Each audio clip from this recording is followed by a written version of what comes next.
हमारे समाज बहुजन समाज के लोग ना जागे? क्या इस मलिहाबाद विधानसभा के लोग अपने हक अधिकारों की लड़ाई ना लड़े? मैंने वो ज्ञापन दिया, ज्ञापन देने के बाद पुनः मैंने ज्ञापन दिया, चैलेंज किया, अगर हर जाति समाज में जन्मे महापुरुषों के अगर स्मृति द्वार नहीं लगे हैं तो इतना याद रखना, आने वाले समय में 403 विधानसभाओं में भी स्मृति द्वार लगने नहीं दूंगा।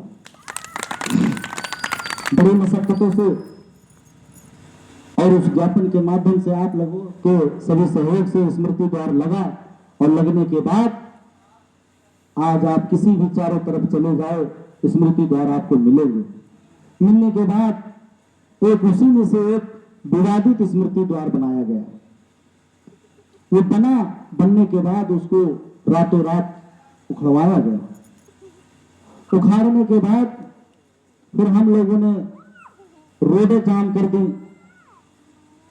हाईवे जाम किया, धरना प्रदर्शन किया और इस मेहनत और संघर्ष की बदौलत कल फिर वो स्मृति द्वार लग गया।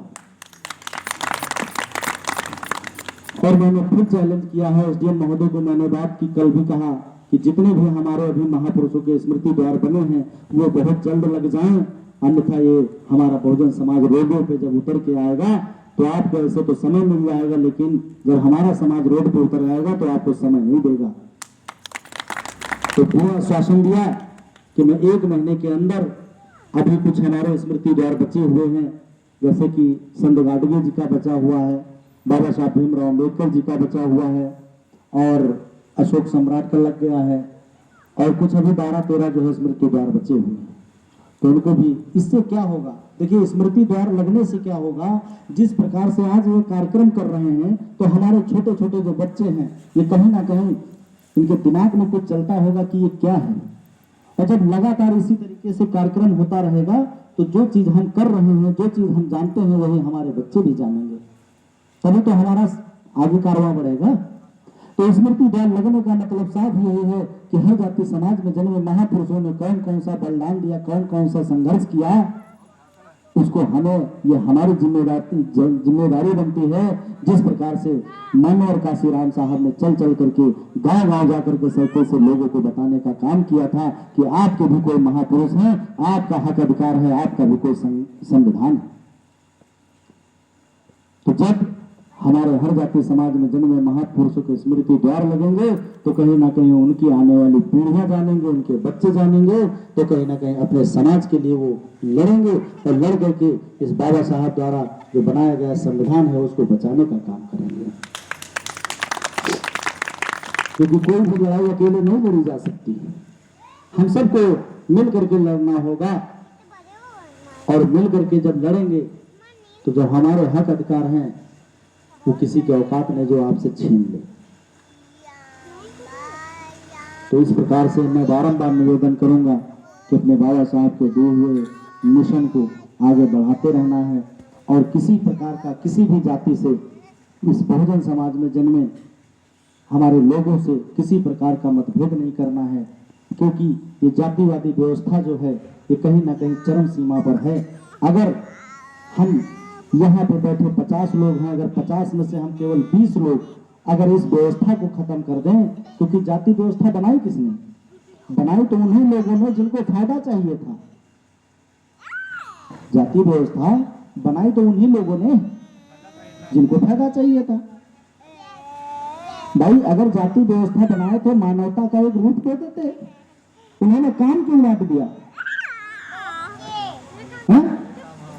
कनाजिया समाज को बताया कपड़ा धोना पड़ेगा, यादव समाज को बताया जानवर चराने पड़ेंगे, पासी समाज को बताया कि सोरी पालनी पड़ेगी, गौतम समाज को बताया चमड़ा उछालना पड़ेगा, क्योंकि उनका स्वार्थ था कि अगर एक जाति को मैंने चमड़े का काम दिया तो मैं जूता पहनूंगा।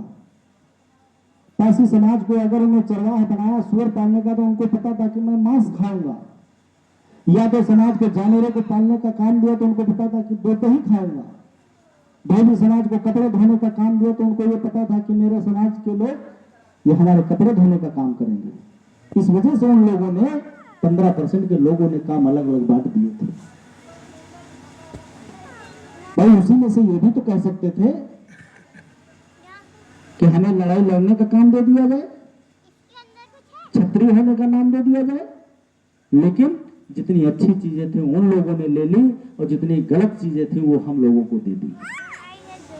तो अब आज जो हम लोग हैं सारे काम हम लोग करते हैं, तो आज ये हम अगर उनकी दबाव में नहीं आते हैं, उनके दबाव में उनकी गुलामी नहीं करते हैं, तो किसी के बाप की बदौलत नहीं, ये बाबा साहब भीमराव अम्बेडकर की बदौलत करते हैं। तो एक समय वो था कि जिस तरीके से हम लोग यहाँ पे बैठे हैं, बैठ नहीं सकते थे। वही माल क्षेत्र आज भी आप चले जाइए, आप अगर हमारे माल क्षेत्र में चले जाएंगे, उस चौराहे से शुरू कीजिए और लास्ट चौराहे तक चले जाइए, एक भी आपको चमारपासी धोबी धानो के हरगढ़िया मरो नहीं मिलेगा, आज भी नहीं मिलेगा। क्यों? क्योंकि उन लोगों ने हमेशा डराने और धमकाने का काम किया, गुलाम बनाने का काम किया है। अगर हमारी शिक्षा ना होती तो हमारे बीच में ना डॉक्टर होते, ना वकील होते, ना आईएएस होते, ना पीसीएस होते, ना अधिकारी होते। तो कहीं ना कहीं आपको मानना पड़ेगा, ये सारा जो है, आप जो भी है, ये हमारी शिक्षा की बदौलत है। इसलिए शिक्षा पे हम महत्व देंगे और बाबा साहब दिए हुए अधिकारों के लिए हम लड़ेंगे। तो साथियों बहुत बहुत धन्यवाद, आभार, और फिर पुनः बहुत जल्द आप लोगों के बीच में मुलाकात होगी।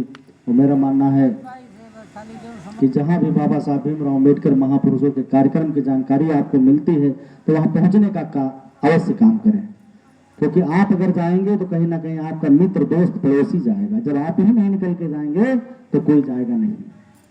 इसी से कारवां बढ़ेगा। जय भीम, जय भारत, जय संविधान, नमो बुद्धाय।